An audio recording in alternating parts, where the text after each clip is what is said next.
Hey guys, welcome back to today's video. Today is Tuesday, September 2nd, 2025, and today we're going to be talking about a brand new set of polls coming out of Trump districts across the country that seem to come to one simple answer.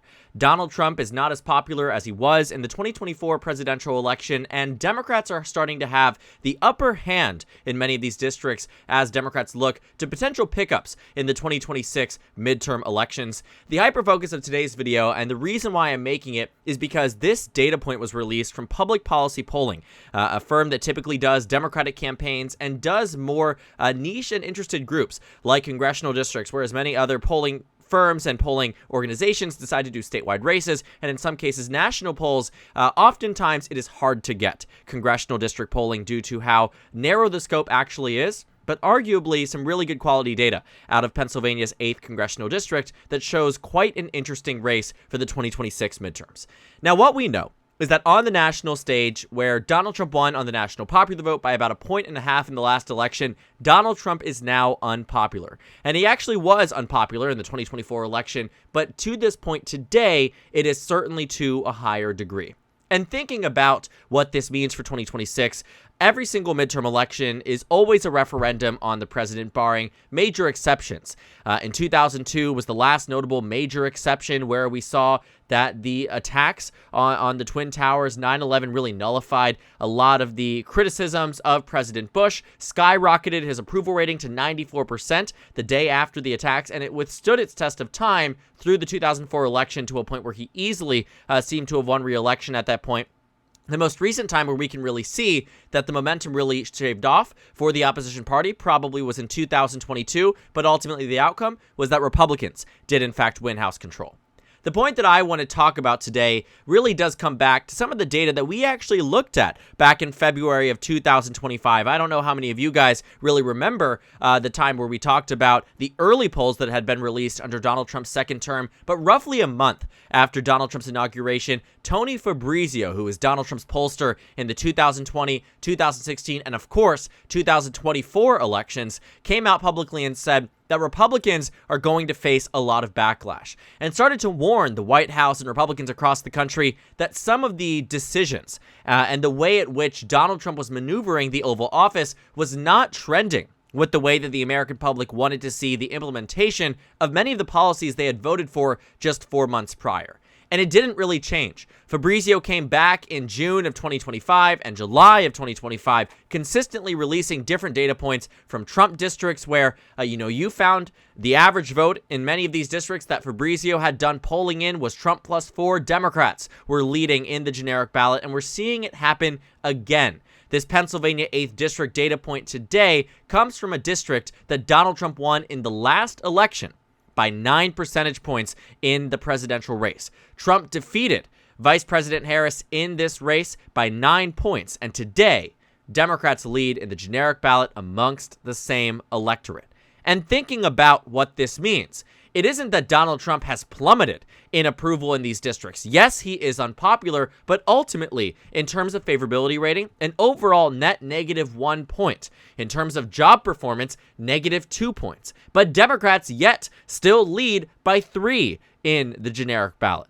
It's a fascinating circumstance where voters might not be entirely upset with the way that Donald Trump is handling his oath of office, but still won't vote for Republicans in 2026. And thinking about, the way that these races typically end up, again, midterm cycles have never been super kind to the incumbents in swing districts, but keep in mind, you're talking about a district that, in the last election did and was quite narrow in 2024. Despite Donald Trump having a very significant margin in the state's presidential vote, looking at the most recent House cycle against an incumbent Democrat, this race was only won by about 2. So the Republicans had already been vulnerable. A 2-point shift in the state of Pennsylvania, the Democrats would have been able to hold on to this race. And thinking about that 2016 to 2018 shift, keep in mind there was a court-mandated redraw of the Pennsylvania state delegation, but either way, Democrats went from 5 seats in Pennsylvania all the way to tying the Republicans at 9-9. and this 8th district with Matt Cartwright, which roughly is the same district that was drawn for 2022 and 2024, districts the Democrats did win in 2022, were certainly within reach and did show massive, massive gains for the Democratic Party. And so thinking about, this district that had voted for Matt Cartwright by 9.3 in 2020, voted by about 3.6%, this is a competitive district nonetheless, but this electorate voted for Donald Trump in the last cycle. The recalled vote is what's important here. Oftentimes, because you do congressional districts, sometimes the polling can be a little wonky. But ultimately, what they were able to capture in here was about a 7-point margin between Trump and Harris, roughly 2 points off what the actual margin was in this district here. And again, recalled vote, sometimes people don't like to exactly say who they voted for. Sometimes they'll say, I didn't vote if they regret their vote. Sometimes they'll say, I voted third party. Again, if they regret their vote or wishes, they had voted somewhere different. Either way, though, a Trump plus 7 electorate, the first question or the third question that was asked, gives Democrats a 3-point advantage.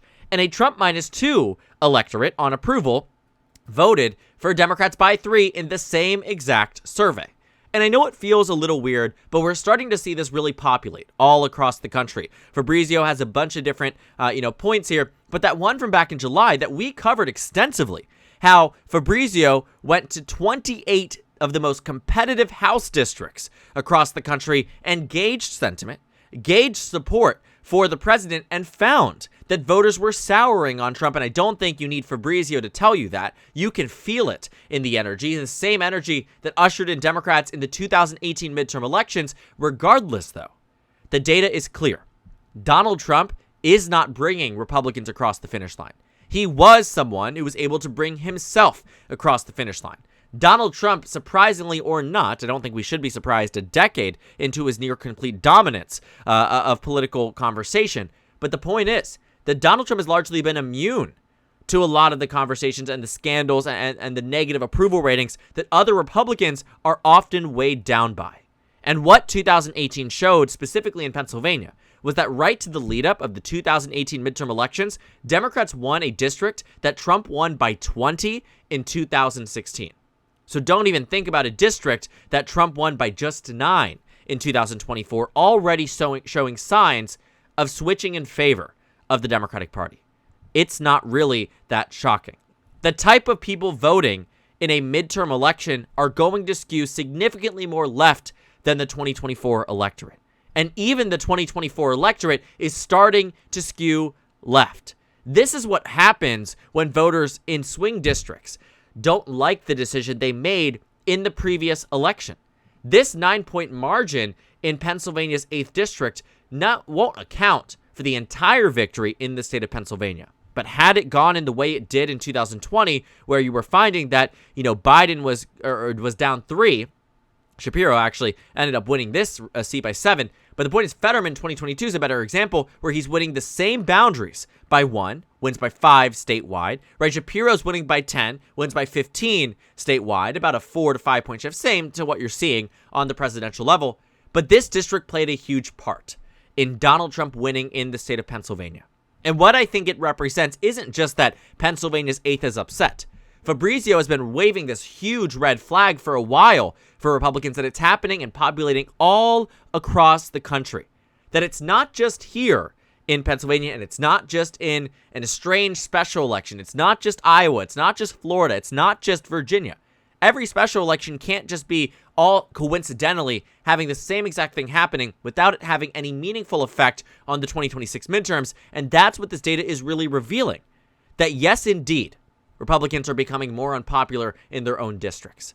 And Democrats, despite Trump having a higher approval rating, this is true, higher approval rating than his time 8 years ago during his first term, it still doesn't mean that Republicans are going to do so well. And I'm also reminded, too, that presidential approval doesn't always translate into positive or negative election results. In 2020, Donald Trump nearly won the Oval Office despite being down 8 nationwide to 12, depending on the survey, but overall down and in the negatives on Election Day in 2020. And that by the time he reached 2024, Kamala Harris's approval rating was higher than Donald Trump's. Tim Walz's approval rating was higher than J.D. Vance's. Both ends, Democrats outpaced in terms of popularity. but it didn't mean that they were going to win the election. Same thing happens, though, for Democrats, too. This is not entirely unprecedented. In 2010, Republicans gained 63 seats. From 2008 to 2010, 63 seats in the cycle. If you want to take a look at how the numbers changed between 2010 and 2008 and 2010, if we can go ahead this way, so much more red. 15, 20, 30-point shifts. Very few districts swung to the left. Very, very few districts. And the reason why was because Obama was unpopular. But keep in mind that it was in 2022, Republicans gained 10 seats in the House. Biden was down 10 in terms of approval. Well, in 2010, Republicans gained 63 seats. Can you guess what Obama's net approval rating was nationwide? It wasn't negative 15, and it wasn't negative 10. It was negative 5 on Election Day. Negative 5 on Election Day, and Republicans win the national popular vote by 7 and gain 63 seats in the House of Representatives. Because a lot of those voters who said that I'm okay with Obama didn't show up on Election Day.